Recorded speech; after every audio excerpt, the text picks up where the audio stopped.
Kumusta mga kasaliksik?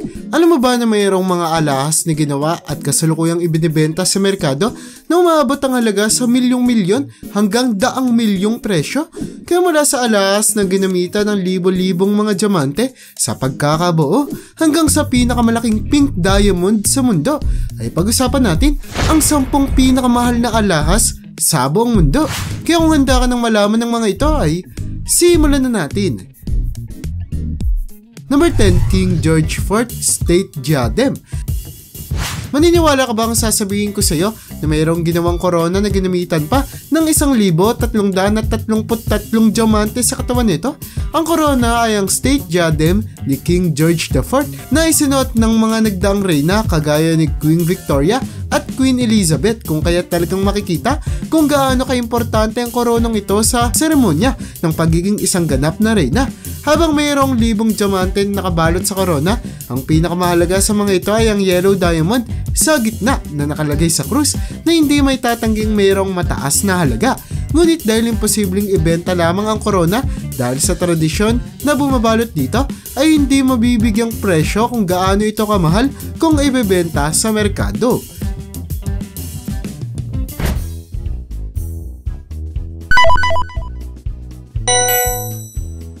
Number 9, Marie Antoinette's Necklace.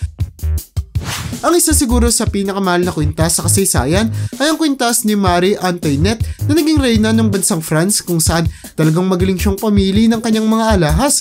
Gaya na lamang ng kanyang kwintas na makikitang binobuo ng daang-daang mga maliliit na diamante, habang may dalawa itong yellow diamond, habang sa taas naman ay mayroong pink diamond na mas mataas ang halaga.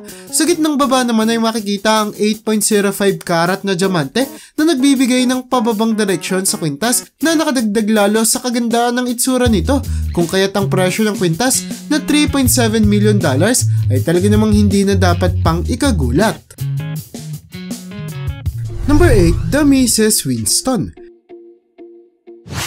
Kung namahalan ka na sa kwintas ni Marie Antoinette, ay paniguradong ikagugulat mo ang presyo ng kwintas na ito na mayroong itinalagang presyo na umaabot sa $5.8 million na pwede mo nang ipagbili ng 25 bahay sa bansang Amerika. Ang mamahaling kwintas na ito ay ang Mrs. Winston na ginamitan ng 207 diamante sa pagkakabuo, kung saan sa gitnang baba ng kwintas ay makikita ang 3 malaking diamante na nagbibigay bigat sa alahas para pababa ang itsura nito. Nakadagdag pa na ang kwintas ay ginawa ng isang sikat na manufacturer ng alahas, at ang mga diamanteng ginamit pa dito ay binigyan ng grado na D, E at F na kabilang sa pinakamagagandang kalidad ng diamante sa mundo. Number 7, Heart of Kingdom Ruby.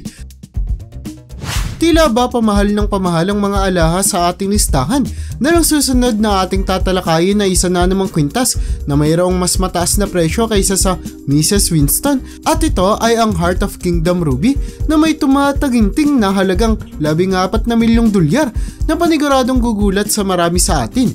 Ang kwintas ay binubuo ng 150 maliliit na mga puting diamante na mas lalong nagpapatingkad sa ruby sa gitna ng alahas na kilala sa pagiging isa sa pinakamalaking Burmese ruby sa buong mundo. Ang kwintas ay flexible din, kaya posible mo siyang maisuot bilang isang tiara, at dahil ang ruby sa kwintas ay may kulay na katulad sa ating dugo na kilala sa pagiging isa sa pinakabihira lamang makitang ruby, ay hindi nakatakataka kung bakit ganito na lamang kamahal ang alahas. Number 6, Bulgari Blue. Kung mayroon kang milyong-milyong dolyar sa iyong bangko, ay paniguradong magdadalong isip ka pa ding bilhin ang singsing na ito dahil sa kanyang sobrang taas na presyo, kung saan ang Bulgari Blue ay gawa ng isa sa pinakasikat na kumpanya na gumagawa ng mga alahas, kaya nakakasigurado ako na kalidad ito. Ngunit dahil ang singsing ay may halaga na umaabot sa $15.7 million, ay nakakasigurado akong hindi ito kakayaning bilhin ng karamihan sa atin. 2 diamante ang ginamit sa pagbuo ng kwintas, kung saan ang isa dito ay malaking diamante habang ang isa naman ay asul. At dahil mataas na kalidad ng diamante ang ginagamit sa bawat singsing ng Bulgari, ay karamihan sa mga mayayamang pamilya ay gumagamit ng ganitong uri ng alahas para ibigay sa kanilang mga mahal sa buhay, gaya ng engagement rings o kasal. Number 5, Chopard Blue Diamond. Alam mo ba na ang asul na diamante ang isa sa pinakabihira at mahal na diamante sa buong mundo? Dulot na matatagpuan lamang sila sa minahan na may boron deposits. At dahil sa pagiging rare ng mamahaling bato ay hindi nakatakataka kung ang bawat isa sa kanila ay mayroong mataas na halaga. Ang Blue Diamond ng kumpanyang Chopard na yata ang isa sa pinakamahal na nagbebenta ng mga alahas na gawa sa pambihirang diamante na ito, kung saan ang kanilang Chopard Blue Diamond ring ay kanilang ibinebenta sa halagang $16.26 million. Dulot na kasama ng mamahaling asul na diamante ay ang pumapaligid ditong maliliit na white diamond na hindi lamang nakakadagdag sa ganda ng alahas kundi dumadagdag din sa presyo nito. Number 4, Blue Bell of Asia.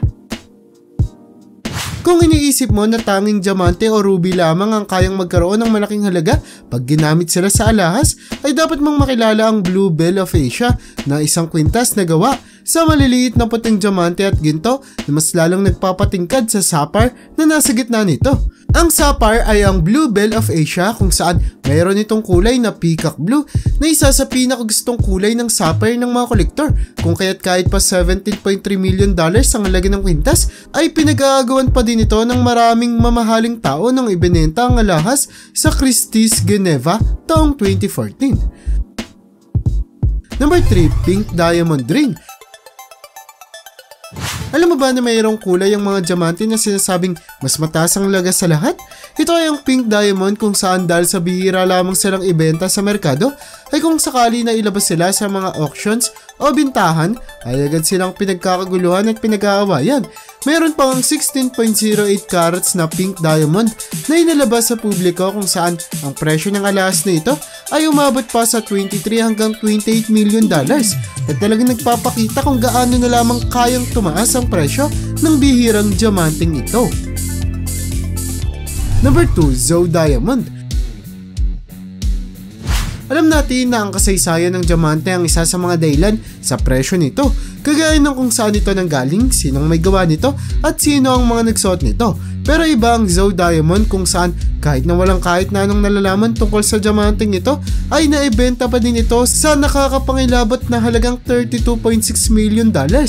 Dulot na ayon sa GIA o ang nag-aaral sa mga mamahaling bato ay mayroon ng diamante ng pinakamataas na kalidad ng diamante sa buong mundo at clarity grade na VVS2 na talagang nakamamangha para sa sukat ng bato. At ayon sa mga eksperto ay talagang tama lamang ang presyo ng mataas na milyones para sa napakaganda at nakamamanghang diamanteng katulad nito. Number 1, Pink Star Diamond. Ang isa na siguro sa pinakamahal na alahas sa buong mundo ay ang Pink Star Diamond Ring na naibenta noong 2013 sa tumataginting na halagang $83 million. Ngunit ang dahilan kung bakit ganito na lamang kataas ang presyo ng diamante ay hindi dahil sa itsura nito, kundi dahil sa 59.60 nitong karat na inabot pa ng 2 buwan para lamang mahiwa at mailagay sa ganitong hugis. Ang Pink Star Diamond ay ang kasalukuyang pinakamalaking vivid pink na diamante sa buong mundo, kung kaya't pareho nitong nakuha ang titulo sa pagiging pinakamalaki at pinakamagandang pink diamond sa lahat.